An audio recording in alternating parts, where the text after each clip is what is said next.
Salut tout le monde, dans cette vidéo je vais vous montrer une nouvelle acquisition.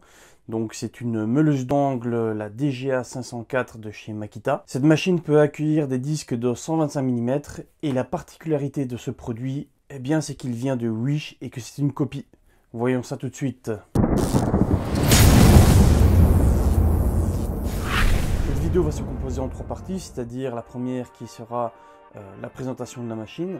Dans la deuxième partie, on va essayer cette machine et voir comment elle fonctionne. Et la troisième partie, ce sera simplement une conclusion de tout ce qu'on aura vu dans cette vidéo.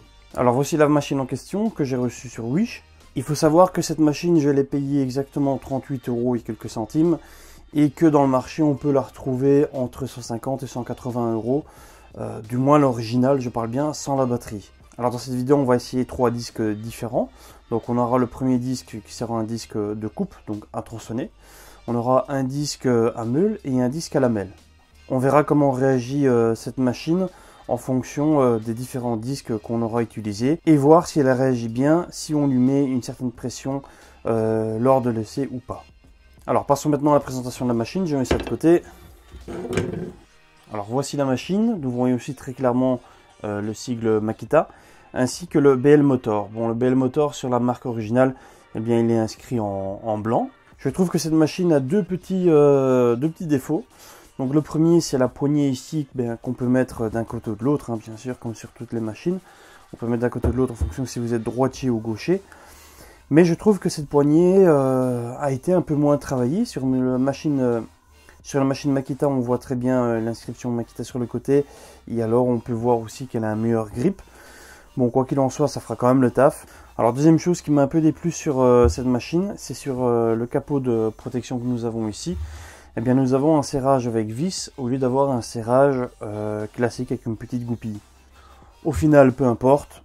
Le but du capot de protection, c'est de protéger contre les éclats. Alors, le bouton de marche est très semblable à l'original. Nous avons la marche classique. Et alors, nous avons la marche continue. Ici, on la met comme ceci. Voilà. Et alors pour cette machine, on a une très bonne prise en main qui est vraiment très agréable lors de l'utilisation. Quoi qu'il en soit, pour cette machine, elle fait quand même son poids. Donc on n'est pas sur du plastique de partout, donc on a vraiment une base métallique. Et alors, ce qu'il faut savoir sur cette machine, c'est qu'elle fonctionne très bien avec les batteries originales de chez Makita. Mais pour la peine ici, ce qu'on va faire, c'est qu'on va utiliser une batterie que j'ai reçue. Donc une batterie pirate, qui est également une copie de la version originale des batteries Makita. On n'a juste pas le sigle Makita ici sur le côté de la machine. Mais voilà, si vous voulez un essai de cette batterie sur plusieurs machines, n'hésitez pas, mettez-le en commentaire. Ok, alors première chose qu'on va essayer, ce sera le disque de coupe, donc le disque à tronçonner, sur une matière métallique.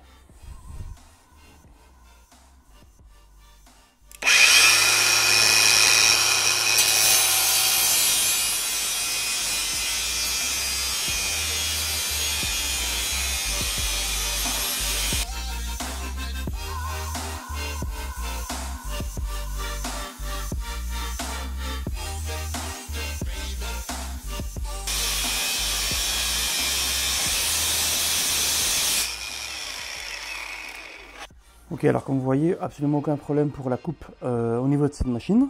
On va maintenant essayer le disque à meuler. Ok, c'est parti.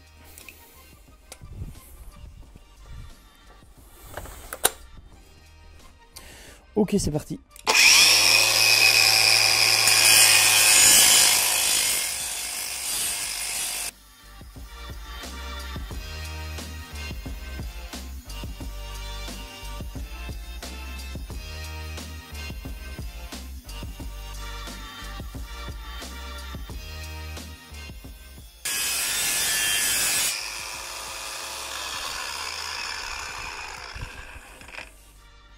Ok, bon, c'était pas une partie très compliquée, mais pas de problème pour cette machine.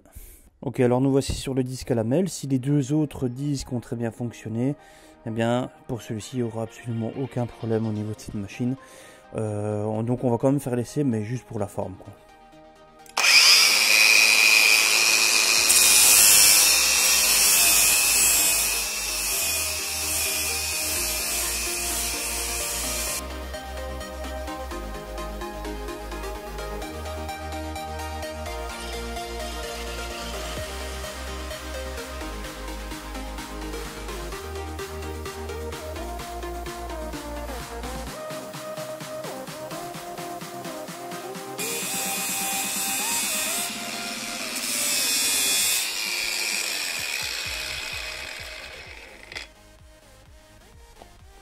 parfait. Et alors comme on voit aussi, la machine, elle ne continue pas à tourner une fois qu'on l'arrête. Voilà, elle se bloque toute seule, quoi. Donc vraiment, à ce niveau-ci, vraiment parfait. Ok, alors conclusion pour cet essai très rapide. Lors de la coupe avec le disque à tronçonner, j'ai exercé quelques petites pressions, la machine ne s'est pas arrêtée. Aucun problème à ce niveau-là. Et pour les deux autres disques, on a vu que ça posait aucun problème non plus. Forcément, si la coupe ne pose pas de problème, eh bien la meule et le ponçage ne posera jamais de problème non plus. Alors vous allez trouver le lien de cette machine en description avec les choix à faire si vous voulez avoir la même. Il n'y a pas de tour minute qui est précisé sur cette machine qui devrait normalement avoir 8500 tours minute. Et toujours en parlant de l'original, elle devrait avoir aussi un réglage automatique de la vitesse de rotation en fonction de l'utilisation qu'on a avec la machine. C'est ce qui va permettre un meilleur confort d'utilisation. Quoi qu'il en soit, cette machine est une très bonne copie. Il faut vraiment être un peu connaisseur pour savoir que c'est une fausse machine. Petit bémol, on n'a pas la petite étiquette à l'arrière avec les données techniques de cette machine. Et alors les deux inconvénients que j'ai donnés tout à l'heure, donc la fixation du capot de protection qui est à visser, et alors la poignée qui n'a pas le grip, donc c'est une poignée vraiment très standard. Quoi qu'il en soit, ces deux bémols n'ont aucune incidence sur le bon fonctionnement de cette machine. Pour ma part, c'est une machine que je vais garder ici avec mes autres machines. Je l'utiliserai à l'occasion, ce ne sera pas pour une utilisation professionnelle. Et donc à vous de juger si cette machine va vous convenir ou pas. Alors comme d'habitude, si vous voulez des essais d'autres machines, mettez ça en commentaire. Si vous avez aimé cette vidéo, mettez un petit pouce et abonnez-vous. Et je vous dis à très bientôt pour d'autres vidéos. Ciao!